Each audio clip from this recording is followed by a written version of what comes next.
If the ETs are visiting Earth, then why don't they just land on the White House lawn and announce themselves? That's probably the most absurd question I've ever heard. Look at it this way. You are an intelligent life form. You are here on Earth.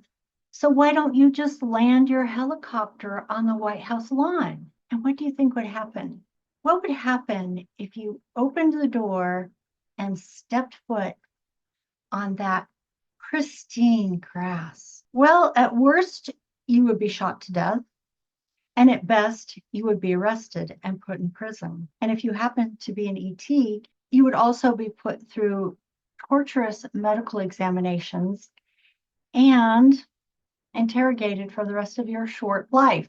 So the idea that intelligent life forms would just land on the White House lawn and announce themselves is utterly absurd when you really think about it. But if there are other intelligent life forms here on Earth, whether this is their home or they're just visiting from someplace else, whether it's another dimension or another planet, where might they go and what might they do? And how might they attempt to communicate with us? As far as I'm concerned, the most obvious place to look is the crop circles that appear every summer in Wiltshire, England. But the question is, are they really made by some other intelligent life form that's non-human? Or are they just hoaxes? Today, I'm going to take a look at one particular event.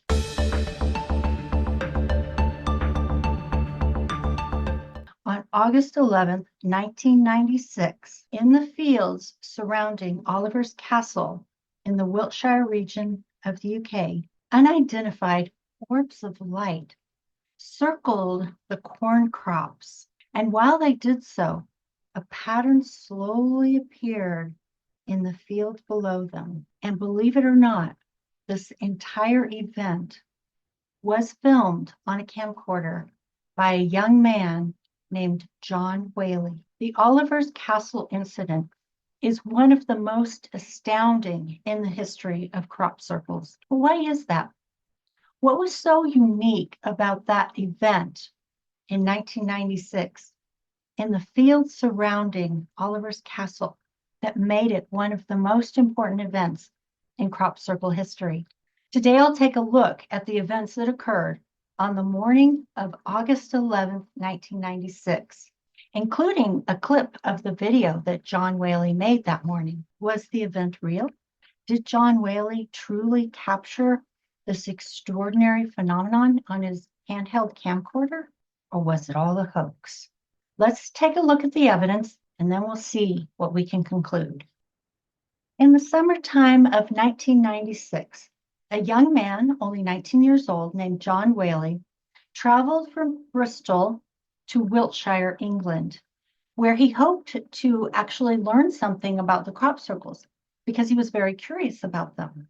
He'd known about these crop circles that were forming in the fields in Wiltshire, England, and this happened every summer. And not only was he curious, but on this particular night, just before the morning of August 11th, 1996, he decided that he was going to camp out and do a night watch. In fact, many crop circle researchers have attempted to capture on film a crop circle being made, but very few have ever been able to capture on film the actual true events of a crop circle being made, or anything that could prove that these crop circles have an origin that is intelligent and non-human. John Whaley arrived at the Barge Inn and he asked several people there if they would like to join him and camp out that night.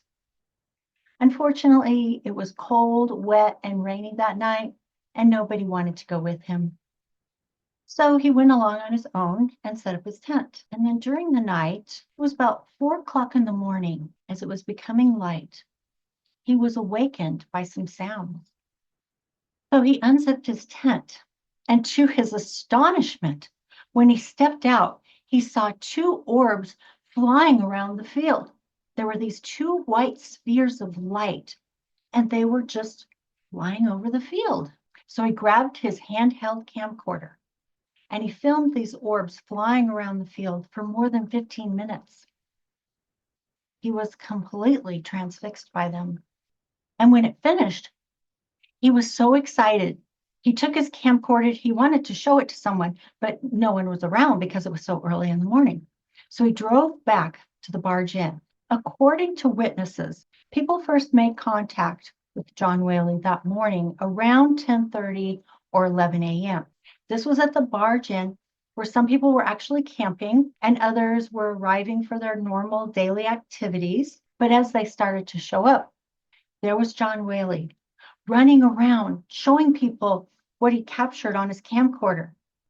And ironically, when he showed them the playback, other people noticed that there weren't just these orbs of light flying around over the field, but that during their flight, a crop circle actually appeared beneath them as they were flying over the field. He hadn't even noticed. He had been so transfixed by the orbs of light and trying to track them on his camcorder that he didn't even see the crop circle. So this video was an absolute astonishment, even to him.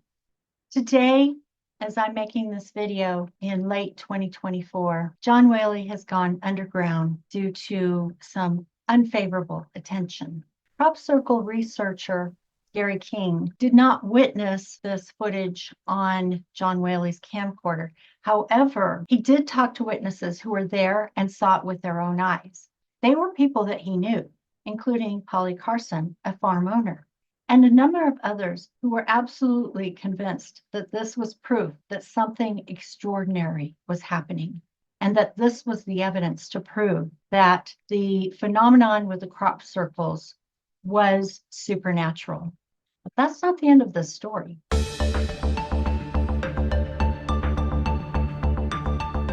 Later, an Australian named Christopher Everhard from Nexus magazine sent the video footage off to a laboratory in London, and he had it analyzed. And this is where the story really gets interesting from an evidentiary point of view. So this footage was filmed on 1996 technology, a camcorder. It was not very sophisticated at the time, and it was filmed as a handheld video rather than stabilized on a tripod. Now, this is an important point because when you watch the short footage, you'll notice that the horizon line is fixed in the background, but the camera is constantly moving up and down while these orbs of light are being filmed. These cameras at that time worked on a 25 frame per second basis. So every single frame of the footage is in a different elevation as it was from the previous frame. And yet the orbs maintain their exact height over the crop, frame by frame. And when you watch the analysis of the video, you will notice that there are no artifacts that would normally be associated with faking or animating things like this. Of course, debunkers suggested that John Whaley had run to a studio in Bristol after the incident, after the crop circle was already there, because the crop circle was there that morning.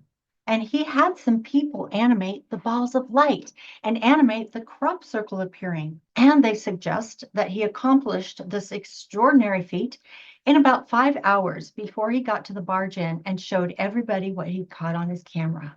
Now, this is a feat he would have needed to complete between the time the crop circle appeared and the time he arrived at the barge inn that morning.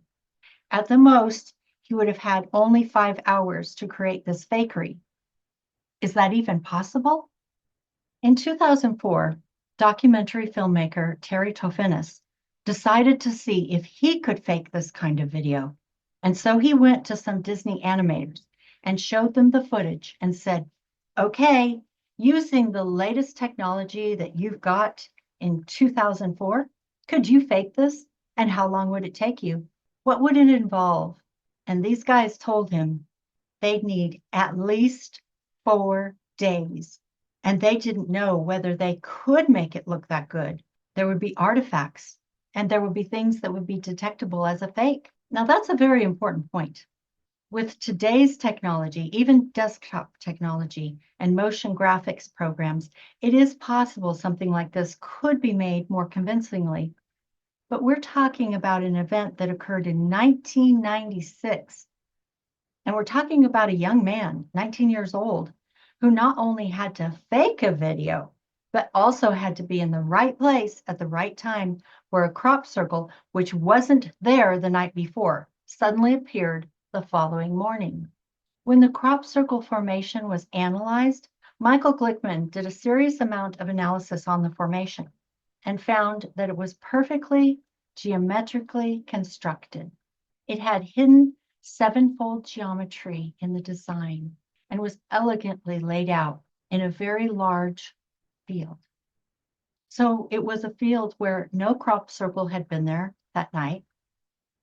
And then during the hours of darkness overnight, a very large, complex, and elegant formation appeared. This video would have needed to be faked within a couple of hours after the crop circle appeared in order to add the two orbs of light, which even in 2004 couldn't have been done. And then John Whaley would have needed to rush back to the barge inn to show the footage to everyone and convince them. Why would he choose the barge inn of all places? He could have gone anywhere. He went to the barge inn because that's where he actually was the night before. He was only camping a few miles away from it. Crop circle researcher Gary King has always believed that this was a genuine event. The crop circle did appear overnight. That was a fact. And Gary King believes that the orbs of light flying over the field where the crop circle emerged was a real event that John Whaley was able to capture on his camera. But it also raises several new questions about the phenomenon that I hope to explore further here on my channel. Is it proof that there is another intelligent life form on planet Earth? And if so, what are they doing and why? Researchers have been studying this phenomenon for years now. And though they are able to distinguish between those crop circles that are what we would call genuine because they are made by some other intelligent life form on the one hand, and other crop circles that are clearly made by human beings on the other hand. And though they can distinguish between the two, there still remains so many unanswered questions. In my opinion, the biggest hindrance to really understanding this phenomenon is the lack of coordinated research efforts and the fact that not enough people seem to care or take it seriously. And I don't mean to in any way denigrate people who are out there doing the actual research on crop circles or people who are interested in crop circles. I'm just saying that they seem to me to be a fairly small percentage of the human population. Why are people not more interested? Why isn't there worldwide interest? I don't know. In my opinion, this is the equivalent of aliens landing on the White House lawn.